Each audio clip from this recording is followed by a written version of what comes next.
কি করেন? আসেন অঙ্ক শেখাই। সত্য অঙ্ক শিখাবেন? আসেন, গান শুনে লাভ আছে, আসেন অঙ্ক স্যার, শেখাই। 1 সেকেন্ডে আইসিটি এমসিকিউ সমাধান করার সেরা টেকনিক। স্যার, এটা আদৌ সম্ভব? হ্যাঁ সম্ভব। স্যার, কিভাবে সম্ভব? চলেন দেখাই। আচ্ছা আচ্ছা, চলেন। এই যে একটা অঙ্ক আপনারা দিলাম, এই অঙ্কটা আপনি করেন আর আমি করব। স্যার এটা তো একদম সহজ ম্যাথ। সহজ তো করেন, করে দেখেন। কি বলেন স্যার, এটা 1 সেকেন্ডে করা তো সম্ভব। 7 আর 6 হচ্ছে কত? 13। 13 3 হাতে হচ্ছে 1। স্টপ। 7 আর 6 যোগ করে 13 হয়, আপনি 3 কেন লিখলেন?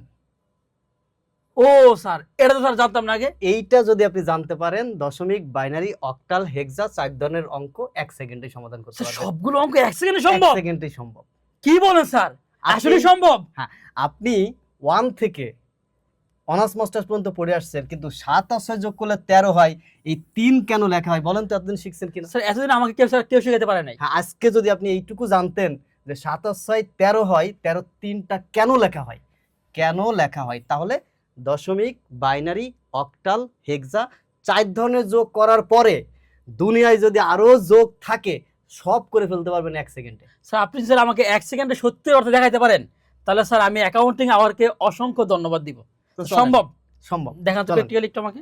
চলেন আমরা এই অঙ্কটা দিয়ে দশমিক, বাইনারি, অক্টাল, হেক্সাডেসিমেলের সব যোগ 1 সেকেন্ডের মধ্যে সমাধান করা শিখব। আচ্ছা, তো এইটুকু জানার জন্য আমরা যারা ইন্টারমিডিয়েটে আছে তাদের এতটুকু জানতে হয় যে দশমিকের বেজ হচ্ছে 10, আর বাইনারি হচ্ছে বেজ 2, অক্টাল হচ্ছে 8, আর হেক্সাডেসিমেল হচ্ছে 16। জাস্ট এতটুকু কম বেশি সব স্টুডেন্ট জানে যারা ইন্টারমিডিয়েটে পড়ে, এতটুকু। তো এইবার যে অঙ্কটা এখানে দেওয়া আছে, এই অঙ্কটা হচ্ছে দশমিকের অঙ্ক। কিসের অঙ্ক? দশমিকের অঙ্ক। ছোটবেলায় 1 থেকে শুরু করে যারা পড়ালেখা করেন তারা সব এই অঙ্কটা দশমিক পদ্ধতিতে করে থাকে। তো চলেন আমরা অঙ্কটা একটু করি। 7 ও 6 যোগ করলে কত হয়? 13 হয়। এখন একটা জিনিস খেয়াল করেন, দশমিকের বেস কত লিখেছি? 10। 10। দশমিকের বেস 10। তো যতগুলা সংখ্যা আমরা যোগ করব, যোগ করার পরে একটা যোগফল হবে।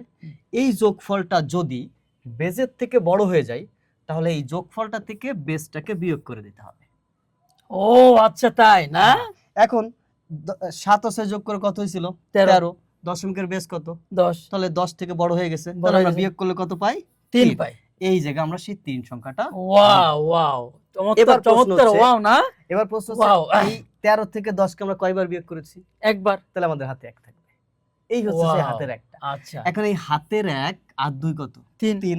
4 এ 3 এ কত? 7। দেখেন আপনি যেভাবেই করেন না কেন, আপনার অ্যানসারও কিন্তু 73 হবে। কত হবে? আচ্ছা, 73 হবে। এইবার আসেন, এটা গেল দশমিকের অঙ্ক, যেটা আপনারা সবাই কম বেশি ছোটবেলা থেকে করে আসছেন। এইবার এই অঙ্কটা যদি আমি অক্টালে করি, তাহলে 7 আর 6 যোগ করলে কত হয়? 13। অক্টালের বেস কত? 8। তাহলে দেখেন তো 8 থেকে 13 বেশি হয়ে গেছে। 8 13 বেশি হয়ে গেছে। হ্যাঁ, তাহলে আমরা কি করব? 8 বিয়োগ করে দিব। 8 বিয়োগ করব। ভেরি গুড, এটা আপনি শিখে গেছেন। ওয়াও, হাত কত থাকে? 5। এই হচ্ছে সেই 5।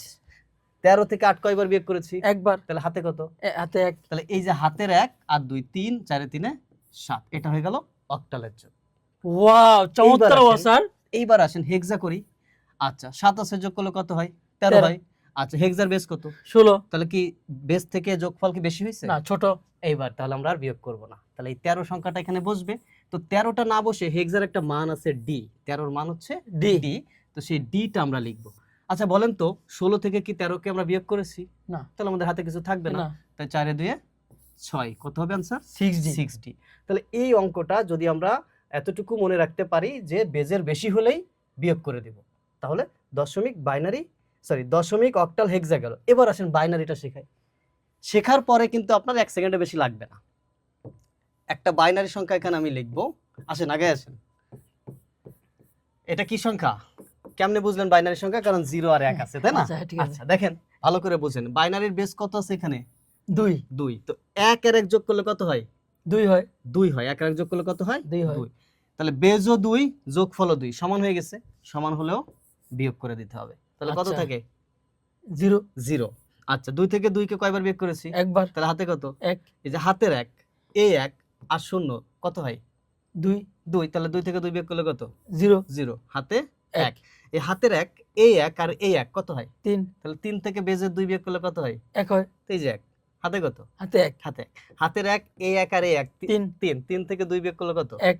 এই যে 1, তারপরে একটা হাতে 1 থাকে, হাতে হাতের এক। একটা বাম দিকে বসে যাবে। এটা হচ্ছে বাইনারি যোগ। স্যার এত সহজ স্যার? হ্যাঁ। স্যার আমার জীবনে এত সহজ করে আমার জীবনে স্যার কখনোই পড়ি নাই স্যার। তাহলে আবার আপনি গান চালান। ওয়াও, গান তো চালাই দিবেন না স্যার? আবার আপনি গান চালান। আপনারাও গান শোনেন। হৃদয়ের মন্দিরে আছো সে তুমি, এ ব্যথা প্রাণে নাই সয়।